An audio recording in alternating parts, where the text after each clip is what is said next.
Buksan natin to. Ito yung ikakabit sa ano, dun sa kabila to, hindi to sa akin. Pinapakabit lang sa ano to, dun sa car park. So ito nga pala yung test nut na ano, na backup nung ating SRNE na hybrid inverter. Naka-backup to, kaso lang 2 taon na yung ating ano, no, ating binabackupan nito. Hindi pa rin, hindi pa naman binibigay, kaya naka-standby pa rin ngayon. Hindi ko lang alam, pero may mga nakikita na akong maraming langgam pumapasok dyan, at hindi na rin natin ano, hindi pa bubuksan natin to mamaya, ay bubuhayin natin to, no.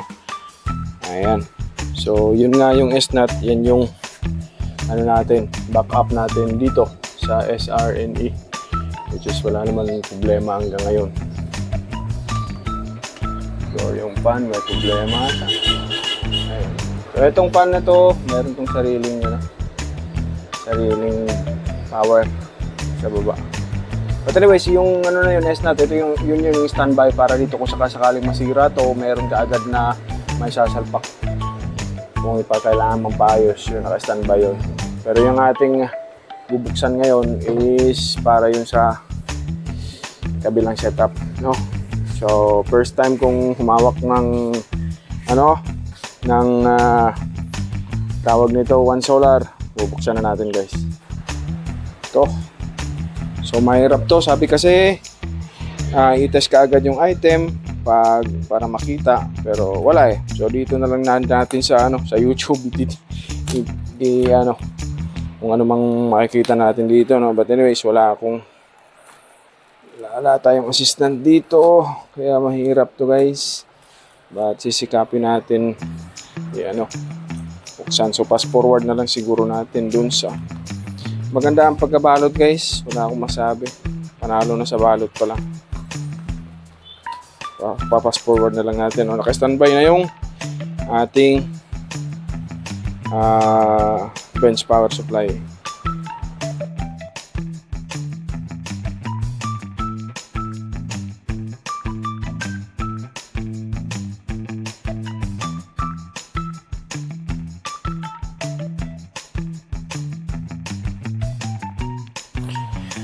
So ito is ano, guys, pure sine wave, of course, kaya binili. Ano, tawag dito, 12 volts 220 AC. So 12 volt system yung gagamitin natin. Anyways, yung i-drive nito is mga ilaw lang, kaya relax lang to. Ilaw tsaka CCTV, guys, ang ilo-load nito. So ito na, moments of truth na to, guys. Pero trusted naman tong ano na to, seller na to. 1 point ba to? Sa 1 point kumano. Anyways, ilagay ko na lang sa description kung saan nabili. Dilawan, guys.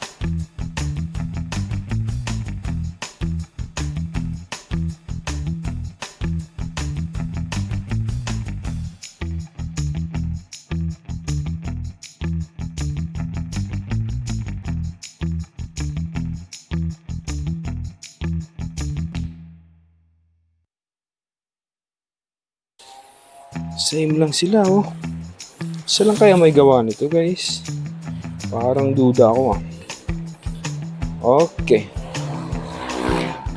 One Solar. Magkatulad lang, ano? Ang laki. Magkatulad ng ang laki. Yeah. Pero siguro ang loob nito ganun lang din siguro sa ano. Ganun lang din siguro. But anyway, sabi nga, i-check agad. Okay, check natin. Pero wala na akong chance. So, ang pagkaiba is meron siyang RS48. RS485 yung COM to, communication to guys. Tapos ayan, maganda guys, maganda to guys. Tsaka maganda yata display nito kumpara sa kumpara sa isa. So yung niya, meron siyang yung AC fuse, same lang din siya. So may ilaw-ilaw to, tingnan natin sa kabila. Yun lang, wala to. So iba naman yung COM nito. Sa remote, ano ba to? Ito yung sa niya, sa reset ng kanyang rin to, circuit breaker sa AC. Tapos walang wire to, mas mahal pa to, at saka fan sa taas, so mas maganda ata dito sa baba. But wala akong masabi dyan, so test na natin agad-agad, no? So ang voltage natin is 12.86. Tapos peak niya is 3 kW, pero rated to ng 1 kW. Ang load lang nito ay nasa 200 lang ata. So relax na relax to guys. 12 volts system, charging voltage yan. Check nyo na lang 60, yung mga kailangan i-check. 60 Hz. Tapos toroidal to guys, same lang naman sila yung toroidal, yung ating standby. So buka lang natin ito ng konti guys. Malaki naman yung wire nya, hindi naman siguro rubber lahat ng laman ito. Okay, kita ba? Malaki naman yung cover, pwede na. So pula sa pula, itim sa itim guys. Spark, konti. Okay, so ito na. May switch ba to? Okay, hindi ka na akong kinabahan, hindi ka agad na buhay. Anyway, meron natin rito. Yun, ayan, paano yan? Good. Job naman. Namatay.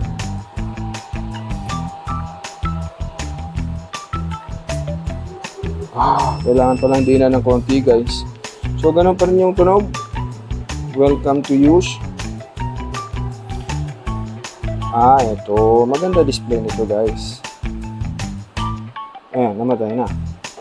Kaya lagyan natin ng ilaw guys.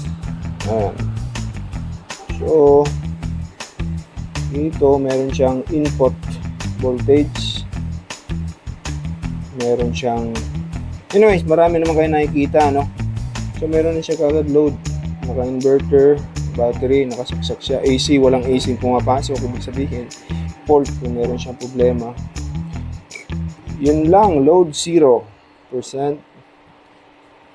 Yung out na voltage is 220 guys. Tingnan natin, saan ba yung out nito? Yun, dito. Hindi nasusundit yung agad-agad. Tingnan natin. Napakasarado. Anyways, kukuha tayo ng tools. Check lang natin kung may AC. Tapos yung fan niya standby na. Malaki siguro kumain to. Standby nito. But tingnan natin guys yung standby na walang load. Ayan, kinuha na natin yung ating pangmalakasan, Unity. At ang ating sponsored, di laban din, Lotus yan guys. Okay, anyways, hindi sponsored, walang sponsor dito. Binili natin to lahat, Kaya kung may problema rito, sabihin natin kung anong may problema. So reset lang natin to, 0. Tapos tingnan natin yung standby consumption nitong inverter na to. Patay, walang load, ibig sabihin. So 0.7 amp yung kinukuha. 0.7 amp. Dapat malaki-laki rin kahit paano yung battery mo rito. Kasi kahit walang load, yan yung kinukuha niya dun sa battery niya, sa load. Okay, so ganda to, tahimik lang din. Guys, buksan natin to, huling testing dito. So Madali lang naman. Okay, wala tayong katulong. So, ganyan lang. Okay. Okay. Okay. Ayan. So, ito na yung AC guys. AC output, AC input. Kasi hybrid, ibig sabihin pwede kang mag-charge dito. Kuha ka ng source galing sa supplier mo o sa generator na inverter. Saksak mo rito, i-charge na yung battery mo. I-charge na yung battery mo. Pero tingnan natin kung yung output nito guys. Kuhanin lang natin dito yung multimeter sa gilid guys. Andito lahat guys. Ayan guys, ito kakabit din natin yan guys. Ilo-load din natin yung tapo na yan. O kung sino may gustong mag-up, pakisabi na lang. Yan, so tingnan natin yung AC guys. Kung merong output yan, AC. Tingnan natin. So, neutral at live. Duda ko okay naman talaga to. Wala akong problema sa ano to. Meron siyang 217. Tapos walang load. So meron siyang 217 volts output sa kanyang AC guys. So sa unang tingin dito, kung anong masasabi ko sa inverter na itong hybrid na to, panalo to guys. Okay din talaga. Okay yung datingan niya, no? So wala namang problema. So congrats sa supplier o sa seller, no? Pakita na natin yung seller. Ano natin magawa dyan? Seller natin is C. Huwag niyo tingnan yung ano ko. Huwag niyo tingnan yung address ko guys. Ito na lang. C, ayan. One solar toroidal inverter, 12 volts, 1000 watts, off-grid. Ano to? Not off-grid inverter, not SNADI, SNAT inverter. So hindi nga daw siya, tama ba? Not SNADI or SNAT inverter. Okay. Inverter, not SNADI. Tama ba? O malabo lang. So, meron pala siyang kasamang ano guys, manual guys. So binabasa lang to pag nagka-problema na, di ba? Hindi naman to binabasa agad-agad. Pag mga baguhan, babasahin. But anyways, meron siyang kumpleto. Maganda yung kanyang ano guys. Yung kanyang, ba't may itim guhit yung kuko ko guys? May sakit ata ko sa puso. But anyways, kumpleto yung ano, yung kanyang maganda yung kanyang manual. Yung manual nito hindi ko na nakikita. So eto nga yun. Pwede pa kaya? Okay. So iba nga kasi ito guys. Ito yung kasi diretso na to. Meron na rin itong fuse sa loob. Pwede na itong kahit hindi lagyan ng breaker. Pero mas maganda lagyan na lang ng breaker. Pero okay na yan. Kasi meron yan sa loob. But ayan nga. So, same lang sila ng sukat noon, yung ating reserve. Ito 1 kilowatt pero 24 volts to guys, kasi yung system natin is 24 volt system. At ito ay 12 volts lang naman. So, ang pangit na sa 12 volts, malalaki yung mga wire na gagamitin natin kasi malalaki ang amperahe nito. Ang ilo-load nito. Pag malaki yung amperahe, pag nag-load ka ng malalaki.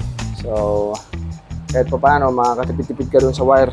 Pero para sa akin, yung 12 volt system kasi, malakas uminit to. But, magana lang kasi yung load sa bahay, doon sa, sa car park. Kaya, hindi to sa akin kasi, pinakabit ko lang, pinakabit lang sa akin. At magaan lang naman yung load doon, mga CCTV tsaka ilaw guys. So update ko kayo. Pero sa ngayon, ito lang muna ang mapapakita natin sa video na to. Kasi sa susunod na mga video natin, ma-update ko ito. Pagkatapos, doon na tayo sa isda guys. Dito na tayo guys. Ayan. yung mga isda guys. Pakainin natin guys. Natin. So, paki-subscribe kung nagustuhan at paki-like at kung ano mang gusto nyong video, pakisabi po sa comment para magawa natin sa susunod na mga future nating post. Okay? Ayan, alas 10 na ng umaga guys at susunduin ko na yung aking bibit. Maraming pong salamat sa mga subscriber at hanggang sa muli, update natin to siguro within a week. Pag nakabit na natin to, ayan po. Maraming salamat.